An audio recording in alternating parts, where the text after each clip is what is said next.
There is a version of this story that gets told simply. Indiana won, Caitlin Clark had a solid game, Kelsey Mitchell went off, move on. But that version is lazy, it is incomplete, and it misses the most important thing that happened on Thursday night, when the Indiana Fever beat the Atlanta Dream 83-71. Because buried inside a win that this organization desperately needed, for the standings, for the locker room, for the narrative that has been spiraling publicly for weeks, was a performance that told you everything you need to know about exactly who Caitlin Clark is, and simultaneously, everything you need to know about why the people around her still have so much to answer for. So let us not do the easy version of this, let us do the real one. The week leading into this game was not normal. It was not a typical stretch of a WNBA regular season where a team loses a couple of games and the fan base gets frustrated. What surrounded the Indiana Fever in the days before they stepped on the floor against Atlanta was the documented definition of organizational dysfunction, playing out in full public view. Credential revocations, social media blocking campaigns targeting journalists and analysts who were doing nothing more than accurate reporting, media figures actively attacking Clark's character, coordinated efforts to suppress legitimate criticism of the people making decisions around one of the most important players this league has ever seen.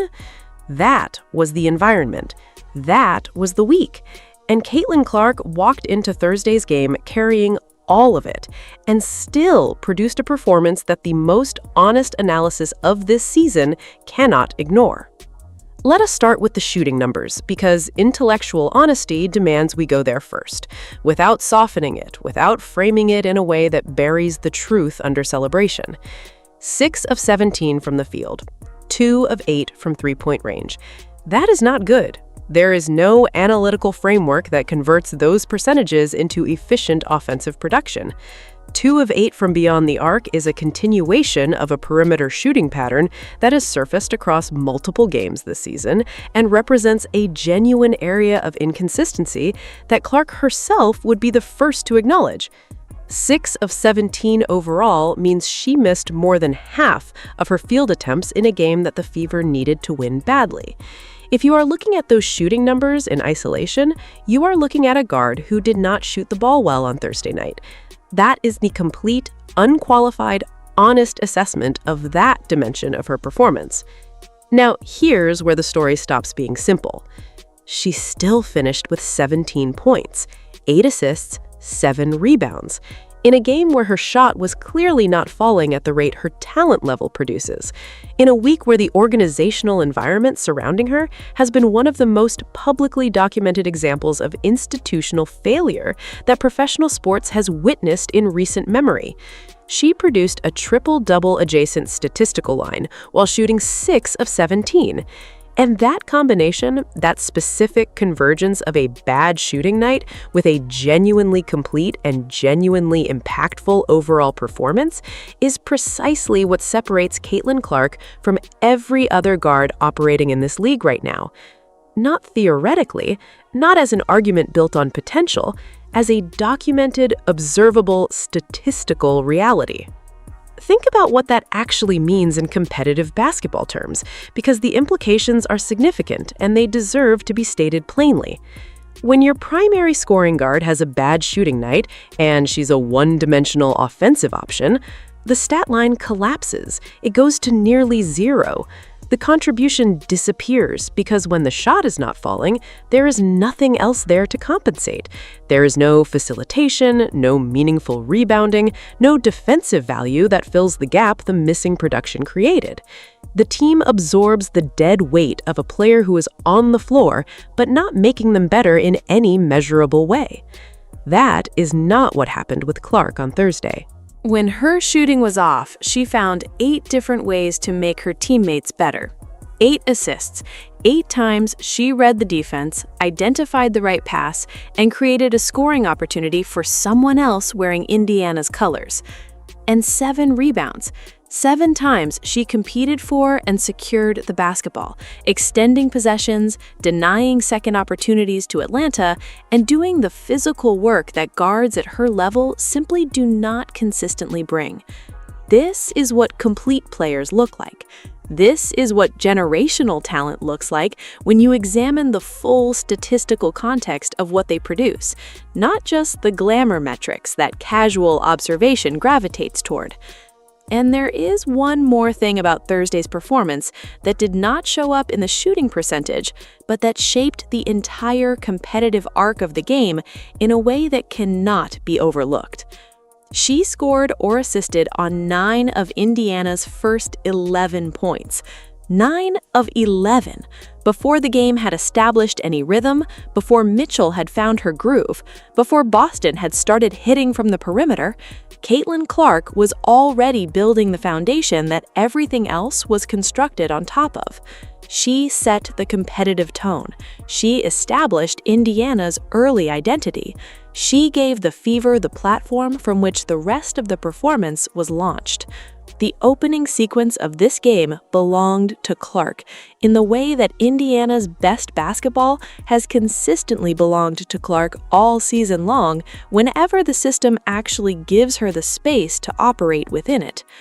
And that brings us to a conversation that intellectual integrity requires approaching carefully, because the person who performed best on Thursday night, from a pure efficiency standpoint, is also someone whose role and tendencies have generated legitimate and sustained criticism throughout this season.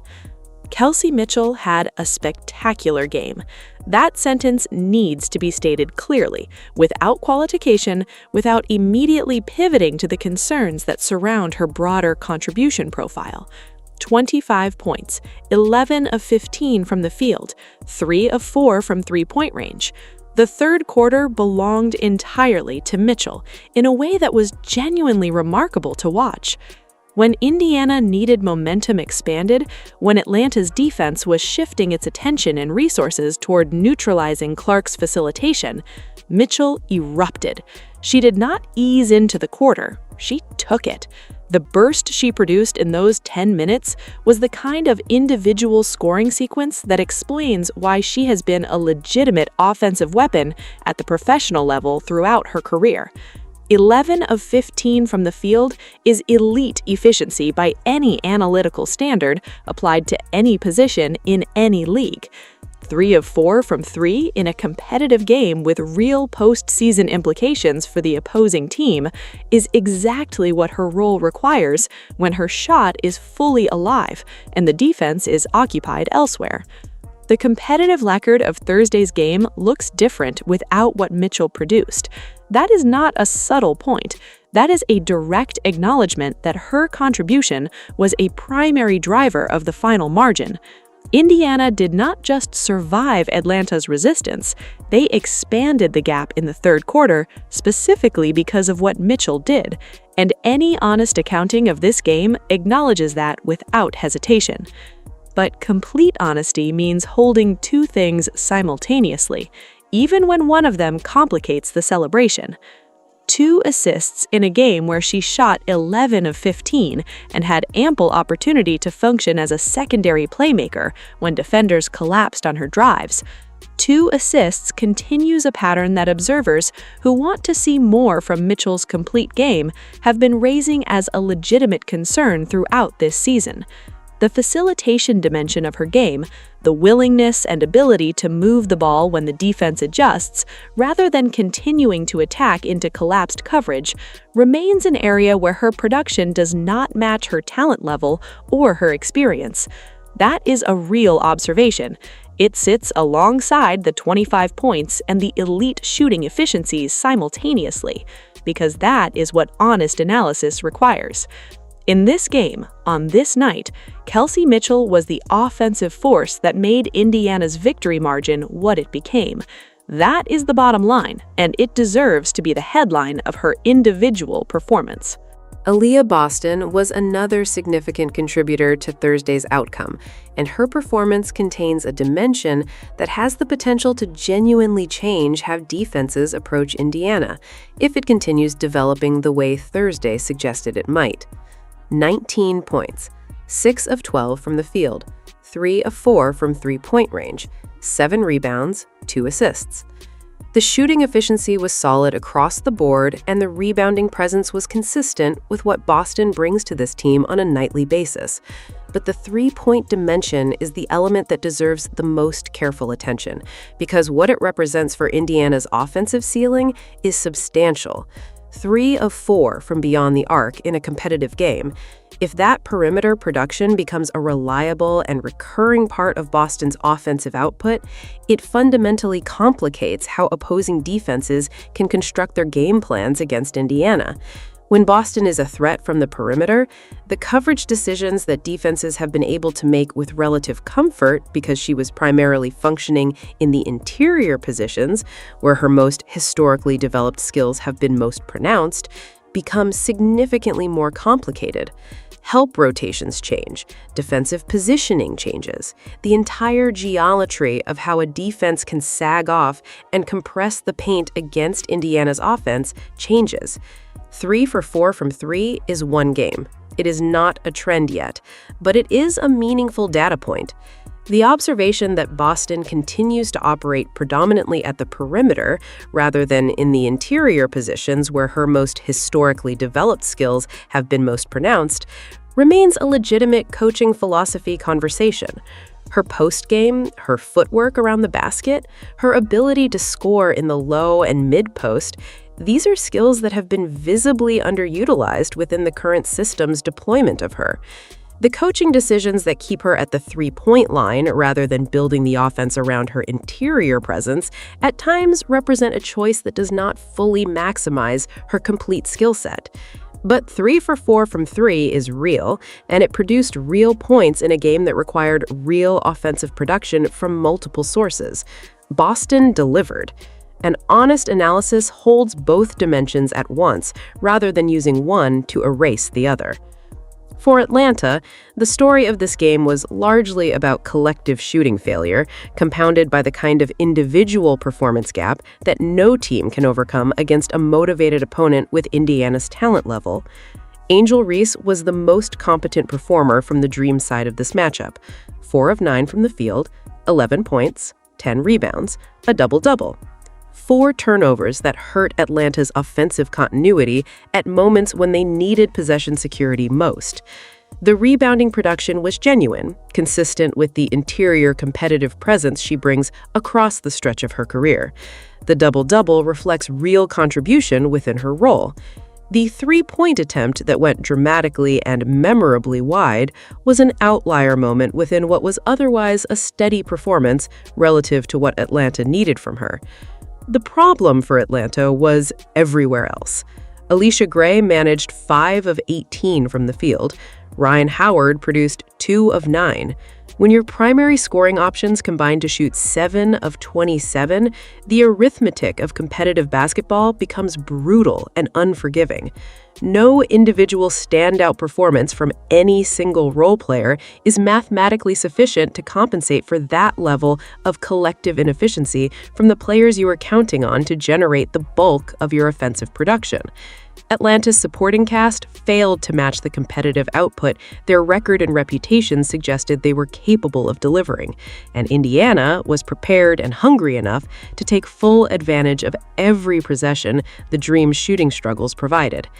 The gap between Indiana's 3 primary contributors and Atlanta's 3 primary contributors across every meaningful statistical dimension is the simplest and most accurate explanation for why the final score read the way it did.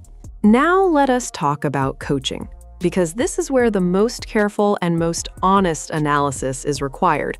Not because the criticisms that have been building throughout this season deserve to be abandoned after one win, but because intellectual consistency demands acknowledging what went right in this game, even within the context of everything that has gone wrong before it. Stephanie White made two specific, observable, and consequential adjustments in Thursday's game. These adjustments are documented, they are real, and they contributed directly to Indiana's ability to win. Credit for them belongs to the person who made them, regardless of the broader conversations surrounding her tenure. The first adjustment was simple, and it was significant. She did not pull Caitlin Clark from the game in the opening 3.5 minutes.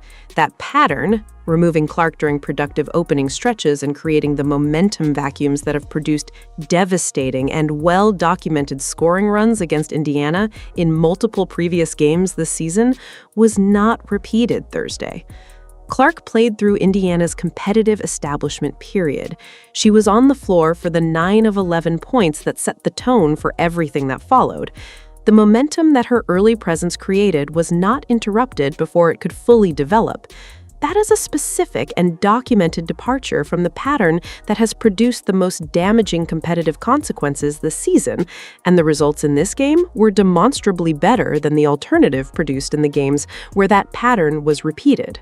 The second adjustment involved the defensive scheme, and it represents the kind of tactical flexibility that competent coaching actually looks like when it is functioning properly. White departed from the rigid 1-5 switching scheme that has been among the most consistently criticized tactical elements of her defensive philosophy. She incorporated hedge and recover principles on ball screens. She applied blitz coverage in specific tactical situations where the matchup warranted it. She used zone coverage for at least one possession sequence. These are adjustments that reflect reading what an opponent is doing, identifying where the defensive structure is and is not working, and modifying the approach to address what the competitive situation actually requires, rather than mechanically applying the same system regardless of what the game is showing you. This is not wholesale rehabilitation of a coaching record that a 36% win rate at the collegiate level and a 4-5 record at Indiana do not support. It is not evidence that the systemic concerns about Clark's deployment, about the offensive structure's limitations, about the decision-making patterns that have produced the most damaging competitive consequences this season have been resolved. Those concerns are documented across too many games and too many observable moments to be erased by two adjustments in a single game against the Atlanta Dream. But these two adjustments are real. They contributed to a win that Indiana needed, and the honest accounting of Thursday's game gives them the credit they earned. Clark did sit for an extended stretch at certain points in the game. The impression created was that it ran longer than the competitive situation demanded, but the first quarter removal pattern that has generated momentum-killing scoring runs in previous games was not repeated. That distinction is meaningful. It does not close the larger conversation about how Clark is being managed, but it represents movement in a more defensible competitive direction, and steps in the right direction deserve acknowledgement, even when the journey is far from complete. Now, here is where Thursday's win and the larger questions about this team's trajectory converge in the most important way. The New York Liberty are coming to town on Saturday. And they are not the Atlanta Dream.